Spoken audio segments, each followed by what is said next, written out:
Gulf രാജ്യങ്ങളെ ലോകവിപണിയുമായി ബന്ധിപ്പിക്കുന്ന തന്ത്രപ്രധാന ഹോർമുസ് കടലിടുക്ക് അടയ്ക്കാൻ ഇറാൻ പാർലമെന്റിന് തീരുമാനം. ഇറാന്റെ കടുത്ത തീരുമാനം ഇന്ത്യയടക്കം ലോകരാജ്യങ്ങളെ എങ്ങനെയാണ് ബാധിക്കുക? ലോകത്തിന്റെ എണ്ണവാതിലുകളിൽ ഒന്നായ ഹോർമുസ് കടലിടുക്കിന്റെ പ്രാധാന്യവും പ്രത്യേകതയും വിവരിക്കുകയാണ് പ്രജൻസി കൺ.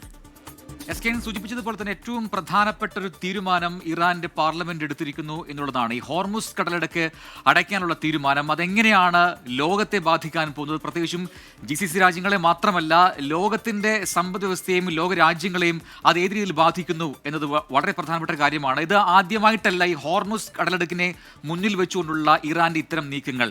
മുൻപൊക്കെ ഏതൊക്കെ ഘട്ടത്തിൽ ഈ പ്രതിരോധത്തിലായിട്ടുണ്ടോ ഇറാൻ, ആ സമയമൊക്കെ ഏറ്റവും അവസാന ആയുധം എന്ന രീതിയിൽ വെക്കുന്ന ഒരു കാര്യമാണ് ഈ ഹോർമുസ് കടലിടുക്ക്. അതിന്റെ ജിയോഗ്രഫിക്കൽ പ്രത്യേകത കൊണ്ട് തന്നെ, ഭൂമിശാസ്ത്രപരമായ പ്രത്യേകത കൊണ്ട് തന്നെ ആ ഹോർമുസ് കടലിടുക്കിനെ ഒരു വെപ്പണായി ഇറാൻ ഉപയോഗിക്കുന്നു ഈ ഘട്ടത്തിൽ എന്ന് തന്നെ തുറന്നടിച്ച് നമുക്ക് പറയാൻ കഴിയും. ഇതാ എനിക്ക് പിന്നിൽ കാണുന്നതാണ് ഇറാന്റെ ഭൂപടം. അതിൽ വളരെ വ്യക്തമായി കാണാം എന്താണ് ഈ ഹോർമുസ് കടലിടുക്കെന്നും അത് എങ്ങനെയാണ് ലോകരാജ്യങ്ങളെ ഇറാനുമായും അല്ലെങ്കിൽ ഈ GCC രാജ്യങ്ങളെ ഒന്നടങ്കം ബന്ധിപ്പിക്കുന്നത്. ഈ കാണുന്നതാണ് ഹോർമുസ് കടലിടുക്കുന്നതാണ്. അതിലേക്ക് നമുക്ക് ഒന്നുകൂടെ സൂം ചെയ്ത് പോയി കഴിഞ്ഞാൽ ആ സമയത്തൊക്കെ നമുക്ക് കാണാം ഏതൊക്കെ രാജ്യങ്ങളാണ് ഈ ഹോർമുസ് കടലിടുക്കുമായി ബന്ധപ്പെട്ട് കിടക്കുന്നുള്ളത്. ദുബായ് അടക്കമുള്ള പ്രധാനപ്പെട്ട രാജ്യങ്ങൾ, മസ്കറ്റ്, അതോടെ ഒമാനിലെ Muscat, UAE Dubai, Qatar, Kuwait, ഇങ്ങനെ GCC രാജ്യങ്ങളെല്ലാം പ്രധാനപ്പെട്ട രാജ്യങ്ങളെല്ലാം കിടക്കുന്നത് ഈ പറയുന്ന ഹോർമുസ് കടലിടുക്കിന് അടുത്തായിട്ടാണെന്ന് കാണാം. നമുക്ക് കുറച്ചുകൂടി അകത്തോട്ട് പോയി കഴിഞ്ഞാൽ എന്താണ് ഇതിന്റെ ഭൂമിശാസ്ത്രപരമായ പ്രത്യേകത എന്നുകൂടി മനസ്സിലാക്കാൻ കഴിയും. ഇതാണ് ഈ പറയുന്ന ഈ ചെറിയൊരു ഇടുക്കിനെയാണ് നമ്മൾ ഹോർമുസ് കടലിടുക്ക് അല്ലെങ്കിൽ സ്ട്രെയിറ്റ് ഓഫ് ഹോർമുസ് എന്ന് പറയുക. അത് ഇറാനും ഒമാനും തമ്മിലുള്ള രണ്ട് രാജ്യങ്ങൾക്കിടയിലുള്ള ചെറിയൊരു പാസേജാണ്, ഒരു കടൽ മാർഗമാണ് എന്ന് തന്നെ പറയാം. ഈ മാർഗം വഴിയാണ് അല്ലെങ്കിൽ ഈ സമുദ്രപാത വഴിയാണ് GCC രാജ്യങ്ങളിലേക്കുള്ള പ്രധാനപ്പെട്ട ചരക്കുകളെല്ലാം തന്നെ പോകുന്നതെന്ന് കാണാം.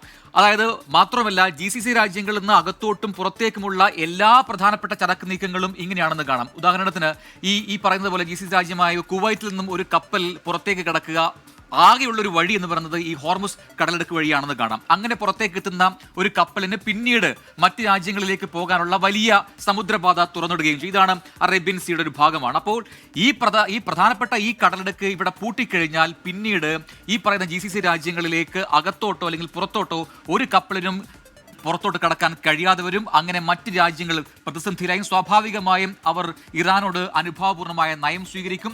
അങ്ങനെയൊക്കെയുള്ളൊരു തന്ത്രമാണ് ഈ ഹോർമുസ് കടലിടുക്ക് അടക്കുക വഴി ഇപ്പോൾ ഇറാൻ ലക്ഷ്യം വെക്കുകയും ചെയ്യുന്നത്. നമുക്കിനി ഇതിൻ്റെ ഒരു ഏറ്റവും അടുത്തുള്ള അല്ലെങ്കിൽ ഏറ്റവും ഇടുങ്ങിയ ഇതിൻ്റെ ഒരു പാത കൂടി നോക്കിക്കഴിഞ്ഞാൽ ഏതാണ്ട് ഒരു 33 കിലോമീറ്റർ മാത്രമാണ് ഈ കടലിടുക്കിൻ്റെ വീതി എന്ന് കാണാം.